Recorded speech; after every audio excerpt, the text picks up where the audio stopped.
আজি যাম বৰত কৈ কালি যাম বৰত কৈ বৰতৰ ঢেপেলা ঐ পাত হে বৰত যাওঁতে ঐ চৰতে ডাকিলে ঐ দিহা নাই এতিয়া ঐ গা।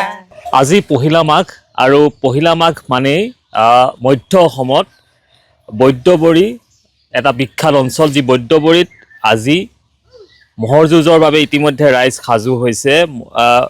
অসমৰ চহা জীৱনৰ এক বিৰল কৃষ্টি পৰম্পৰা ম'হৰ যুঁজ, আৰু ম'হৰ যুঁজৰ বাবে ইতিমধ্যে ম'হ মালিকসকলে গোৱালসকলে সাজু কৰিছে তেওঁলোকৰ ম'হসমূহ। আৰু বৈদ্যবৰী এটা অতি প্ৰাচীন পৰম্পৰাৰে সমৃদ্ধ এটা অঞ্চল। জনগোষ্ঠীয় লোকে সমাহাৰে এই অঞ্চলটোত ম'হৰ যুঁজ এক বিৰল পৰম্পৰা, আৰু এইবাৰো সাজু হৈছে ম'হ যুঁজাবৰ বাবে। আমি যদি এবাৰ কথা পাতিবলৈ চেষ্টা কৰিম যে এই ম'হটো কেতিয়াৰ পৰা সাজু কৰা হৈছে। এই ম'হটোতো আমি আজি মোটামুটি 6 মাহৰ আগৰ পৰা পালন কৰি আছো ম'হ যুঁজাম বুলি। আজি আজি আজি ম'হ যুঁজ হ'ব, আজি ম'হ যুঁজ হ'ব। কিমান আচলতে এই বিহুৰ সময়খিনি ম'হ যুঁজটো কিমান মানে আপোনালোকে অপেক্ষা কেনেধৰণৰ? বহুত দিনৰ আগৰ পৰাই কেতিয়া আহি পায় 1 মাহ আমি ম'হ যুঁজাব পাৰোঁ, কেতিয়া ম'হ যুঁজাব পাৰোঁ, এনেকুৱা আমাৰ অনুভৱ আহি থাকে মনত। এই ম'হটো আপুনি কিমান দি কিনিছিলে? এই ম'হটো মই 1 লাখ টকা দি আনিছোঁ। নিশ্চয় নিশ্চয়, আচলতে 1 লাখ টকা ক্ৰয় কৰি ম'হৰ যুঁজৰ বাবে সাজু কৰে এনেধৰণে ম'হসমূহ। এয়া ম'হৰ মালিকসকল, আৰু এয়া লগতে আছে এই অঞ্চলৰ আমাৰ এই অঞ্চলৰ ৰাইজ। আৰু আপোনালোকে ম'হ যুঁজ চাব যাব নাযায়?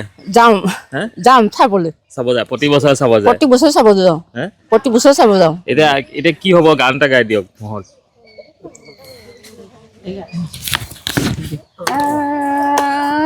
আজি যাম বৰত কৈ কালি যাম বৰত কৈ বৰতৰ ঢেপেলা ঐ পাত হে বৰত যাওঁতে ঐ চৰতে ডাকিলে ঐ দিহা নাই এতিয়া ঐ গা।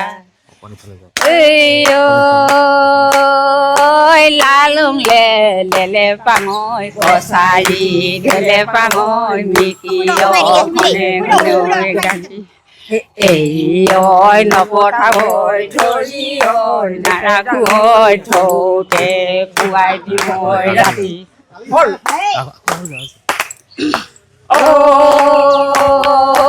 দীঘলী বিলৰে ঐ দীঘল দুখীয়া ঐ তললৈ নেমেলে ঐ কিবা আই ঐ নৰকি ঐ বোপাই ঐ নৰকি ঐ সৰুতে নিদিলে ঐ দিয়া হ'ল। ম'হৰ যুঁজৰ আজি কি মানে আজি ঘৰত কি বনাইছে ম'হৰ যুঁজৰ?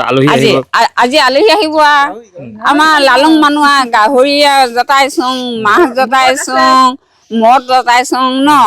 আলহী আহিলে যিমানখিনি পাওঁ জা জলপান পিঠা, এতিয়া লোকেল মুৰ্গী মাৰি থৈছোং, লোকেল গাহৰি আনি ন, আকৌ মদ বনাই থৈছোং, কেঁচা মদ বনাইছোং, পকা মদ বনাই থৈছোং, যি পাওঁ তাকে দিম আৰু উপায় নাই। নিশ্চয়, আচলতে জনগোষ্ঠীৰ এয়া পৰম্পৰা। থলুৱা খাদ্য, থলুৱা পানীয়, এই সকলোবোৰ জনগোষ্ঠীয় পৰম্পৰা। আৰু ভোগালী বিহুৰ সৈতে জনগোষ্ঠীয় লোকসকলৰ এই ম'হ যুঁজকে ধৰি জনগোষ্ঠীয় থলুৱা খাদ্য, গাহৰি মঙহ হওক, থলুৱা পানী হওক, এই সকলোবোৰৰ এক সুকীয়া এক আচলতে আমেজ থাকে। এয়া দেখা গৈছে এতিয়া ম'হৰ যুঁজৰ বাবে বিখ্যাত হৈছে এই বৈদ্যবৰী অঞ্চল। বৈদ্যবৰী অঞ্চলৰ ৰাইজো এনেধৰণে সাজু হোৱা দেখা গৈছে পহিলা মাঘৰ এই দিনটো আনন্দ উৎসৱৰ মাজেৰে পাৰ কৰিবৰ বাবে।